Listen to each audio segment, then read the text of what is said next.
జోగి రమేష్ కుటుంబంపై ACB case నమోదు చేసింది. A1గా జోగి రాజు, A2గా జోగి వెంకటేశ్వరరావు పేర్లను చేర్చింది. అలాగే మండల surveyor Ramesh, village surveyor Dedeepya సహా నున్న సబ్ రిజిస్టర్ వి నాగేశ్వరరావుపై ఏసీబీ కేసు నమోదు చేసింది. 120, 420 సెక్షన్లు 1274 కింద కేసులు నమోదయ్యాయి. ఆగస్టు 8న కేసు నమోదు చేసిన ఏసీబీ అవ్వ వెంకట శేషునారాయణ ఫిర్యాదుతో విచారణ చేపట్టింది. ఉదయం జోగి రాజీవ్ను అదుపులోకి తీసుకున్న ఏసీబీ కేసుతో సంబంధం ఉన్న అధికారులు జోగి రాజీవ్ను 1-to-1 విచారిస్తుంది.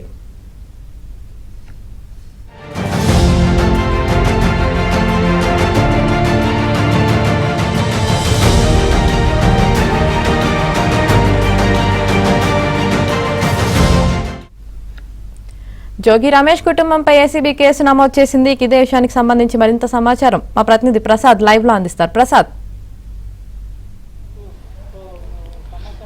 జోగి రమేష్ తనయుడు జోగి రాజు అరెస్టు స్థానికంగా సంచలనం కలిగించింది. ముఖ్యంగా అగ్రిగోల్డ్ భూములకు సంబంధించి జరిపిన లావాదేవీలు అక్రమ రిజిస్ట్రేషన్ల నేపథ్యంలో ఏసీబీ అధికారులు కేసు నమోదు చేశారు. ఈ కేసులో ప్రధానంగా రాజుని A1 గాను, అలాగే జోగి రమేష్ సోదరుడు వెంకటేశ్వరరావును A2గా చేర్చారు.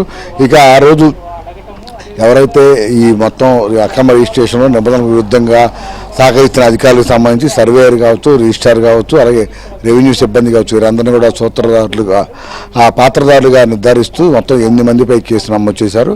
ఇందులో ప్రధానంగా ఈ కోర్టు వివాదాల్లో ఉండి ఆల్రెడీ కోర్టు కేసు ఉన్న స్థలాన్ని, ముఖ్యంగా అగ్రిగోల్డ్కి సంబంధించిన స్థలాన్ని వీళ్ళు అక్రమంగా రిజిస్ట్రేషన్ సర్వే నెంబర్ కూడా మార్చి రిజిస్ట్రేషన్ చేసినట్టు నిర్ధారించారు. దీనికి సంబంధించి గత ప్రభుత్వం హయాంలోనే అగ్రిగోల్డ్కి సంబంధించిన యాజమాన్యానికి కుటుంబ సభ్యులు కూడా ఫిర్యాదు చేశారు.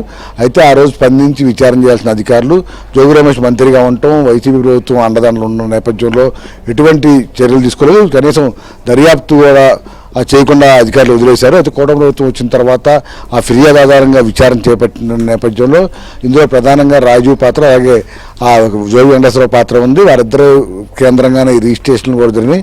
సర్వే నెంబర్ కూడా మార్చేశారని తెలుస్తోంది. ఆ తర్వాత తమ ఎక్కడ కూడా చట్టపరంగా చిక్కులు తెచ్చుకోకుండా నిందితులుగా, దోషులుగా మిగలకుండా ఉండేందుకు ఒక కుట్ర ప్రకారం మరో వ్యక్తికి కూడా స్థలాన్ని అమ్మేసిన పరిస్థితి కనిపిస్తూ ఉంది. ఈ అన్నిటిపై కూడా కూలంకషంగా విచారణ చేపట్టిన తర్వాత అన్ని రకాలుగా కూడా పూర్తి స్థాయిలో ఆధారాలు సేకరించిన తర్వాత ఈరోజు మొత్తం ఈ నివేదికను రూపొందించి ఈరోజు ఉదయం 15 మంది బృందం జోగి రమేష్ నివాసానికి వెళ్ళి మొత్తం లోపల డాక్యుమెంట్లు అన్ని పరిశీలించిన తర్వాత వారిపై రాజును అదుపులో తీసుకున్నారు. ఇక్కడ ప్రస్తుతం ఏసీబీ కార్యాలయం బయటే మనం ఉన్నాం. ఇక్కడ ఏసీబీ కార్యాలయం దగ్గర కూడా మనం చూస్తున్నాం. లోపల రాజుతో పాటు సర్వేయరు, ఇతర అధికారులు కూడా ఉన్నారు. ఆ రోజు ఎవరైతే ఈ అక్రమ రిజిస్ట్రేషన్కి సహకరించారో వారందరూ కూడా పిలిచి 1-to-1 అంటే అలా ఆ ప్రక్రియ మొత్తం ఏ విధంగా ముందుకు జరిగింది, ఆ సమయంలో ఎవరెవరు రికమెండేషన్ ఉపయోగించారు, అదేవిధంగా ఎవరి ప్రమేయంతో, ఎవరి ప్రోద్బలంతో ఈ వ్యవహారం అంతా నడిపిన అంశాలపై 1-to-1 కూడా విచారిస్తూ ఉన్నారు.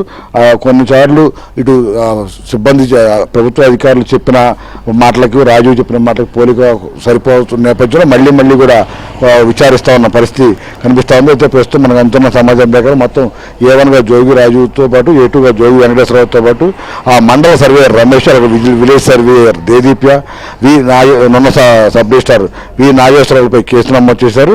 వీరందరినీ కూడా నిన్న ఆగస్టు 8వ తారీఖున కేసు నమోదు చేసి ఆ తర్వాత మొత్తం వారందరినీ కూడా, అంటే అరెస్టుకు ముందు, కేసు నమోదుకు ముందు ఫిర్యాదు ఆధారంగానే ఏసీబీ అధికారులు ఈసారి సీక్రెట్గా దర్యాప్తు చేశారు. ఎక్కడ కూడా విషయం బయటికి పోకుండా, ఇక్కడ రాజకీయ అంశంతో ముడిపడి ఉన్న నేపథ్యంలో పూర్తిస్థాయి విచారణ చేసి ఆ విచారణలో కూడా ఎవరెవరి పాత్ర ఎంతవరకు ఉందన్న అంశాలపై కూడా ఆధారాలు సేకరించిన తర్వాత కేసు నమోదు చేశారు. తద్వారానే ఎవరైతే ముందుగానే అధికారులను అడ్వైజ్ తీసుకున్న నేపథ్యంలో వారు చెప్పిన సమాచారం మేరకు ఈరోజు రాజును అడ్వైజ్ చేసుకున్నట్టు తెలుస్తోంది. అందులో 87 సర్వే నెంబరు సిఐడి అటాచ్లో ఉన్నప్పటికీ కూడా సర్వే నెంబర్ మార్చి ముందు రిజిస్ట్రేషన్ చేయడం, ఆ తర్వాత ప్రణాళిక ప్రకారం సర్వే నెంబర్కు రీసర్వే కోసం దరఖాస్తు చేసుకోవడం, అదంతా కూడా తప్పని తెలిసినప్పుడు కూడా నున్న సబ్ రిజిస్టార్ ఆఫీసులో మొత్తం వ్యవహారం నడవడంతో పాటు తర్వాత వారికి పూర్తిగా వేరే వరకు విక్రయించడం ఇట్లా మొత్తం కూడా ప్రణాళిక ప్రకారం జరిగిన నేపథ్యంలో ఇదంతా కుట్రకోణంగానే భావిస్తున్నారు. అనుకోని తప్పిదమో లేకపోతే ఊహించని తప్పిదమో కాకుండా పూర్తిగా మొదటి నుంచి అసలు, ఎందుకంటే అగ్రిగోల్డ్ వ్యవహారం ఇవాళ కొత్తగా వచ్చింది కదా, మొత్తం రాష్ట్ర వ్యాప్తంగా 2 తెలుగు రాష్ట్రాలకు పెద్ద ఎత్తున చర్చ నడుస్తున్న అంశం. ఆ గత తెలుగుదేశం పార్టీ హయాంలోనే అగ్రిగోల్డ్కి సంబంధించిన భూములన్నీ కూడా అటాచ్ చేయడం, కోర్టు మొత్తం తమ పరిధిలోకి తీసుకుంటున్న నేపథ్యంలో వాటిని కొంత విడుదల చేయాలని కూడా యాజమాన్యం గతంలో కోర్టును కూడా విన్నవించాయి. అయితే వైసీపీ ప్రభుత్వం వచ్చిన తర్వాత అగ్రిగోల్డ్ వ్యవహారం ఒక విధంగా మరుగున పడిపోయిందని చెప్పవచ్చు. అప్పుడు కూడా చాలామంది బాధితులు అగ్రిగోల్డ్ యాజమాన్యానికి వైసీపీ ప్రభుత్వం కొమ్ముగా వస్తుంది, వారిని కాపాడేందుకు లేకపోతే వారి ఆస్తులకు సంబంధించి వారిని రక్షించేందుకు బాధితులుగా అండగా నిలవకుండా అన్యాయం చేస్తున్నా చాలాసార్లు పోరాటాలు కూడా పెద్ద ఎత్తున రాష్ట్ర వ్యాప్తంగా జరిగాయి. ఎందుకంటే గతంలో 2019 ఎన్నికల్లో అగ్రిగోల్డ్ అంశం కూడా ప్రధానంగా ఒక ప్రచారాస్త్రంగా మారింది. అదే రోజు జగన్మోహన్ రెడ్డి లక్షలాది మంది బాధితులను ఉద్దేశించి తాను అధికారంలోకి వచ్చిన వెంటనే తప్పకుండా అగ్రిగోల్డ్ బాధితులందరికీ న్యాయం చేస్తానని హామీ చేస్తే లక్షలాది మంది బాధితులు కూడా ఆ రోజు వైసీపీ ప్రభుత్వానికి మద్దతు ఇచ్చారు. కానీ అధికారంలోకి వచ్చిన తర్వాత బాధితులను వదిలేసి యాజమాన్యంపై పక్షాన్ని నిలవడంపై కూడా తర్వాత పెద్ద ఎత్తున పోరాటాలు కూడా జరిగాయి. ఈ నేపథ్యంలో మొన్న ఎన్నికల అంశంలో కూడా చంద్రబాబు కూడా అగ్రిగోల్డ్ బాధితులకు న్యాయం చేస్తారని హామీ ఇచ్చారు. ఈ పరిణామాల నేపథ్యంలో అగ్రిగోల్డ్ బాధితుల పక్షాన్ని నిలవాల్సిన గత ప్రభుత్వం ఏకంగా కోర్టు అటాచ్మెంట్లో ఉన్న స్థలాన్ని కబ్జా చేసేందుకు, స్వాహా చేసేందుకు మొత్తం వ్యవహారం నడిపిన వైనంపై మొత్తం సర్వత్రా ఆసక్తి నెలకొంది. ఇందులో తప్పని తెలిసినప్పుడే కూడా చాలామంది అధికారులు, ముఖ్యంగా క్షేత్రస్థాయిలో పనిచేసే సర్వేయర్లు కావచ్చు, అందరూ కూడా చేస్తూ ఉన్నారు. ఈ నేపథ్యంలో వీరందరిపై కూడా ప్రత్యేకంగా చర్యలు తీసుకుంటా ఉన్నారు. మరోవైపు జోగి రమేష్ కూడా పోలీసులు ముందుకు చంద్రబాబు నివాసానికి సంబంధించి ఆ దాడి కేసుకు సంబంధించి కూడా ఆయన వెళ్ళి తన వివరణ ఇవ్వాల్సి ఉంది. ఈ పరిణామాల నేపథ్యంలో ఈ రోజంతా కూడా జోగి రమేష్ కుటుంబం చుట్టూ కూడా పెద్ద ఎత్తున చర్చ నడుస్తూ ఉన్న పరిస్థితి మనకు కనిపిస్తుంది. ఓటు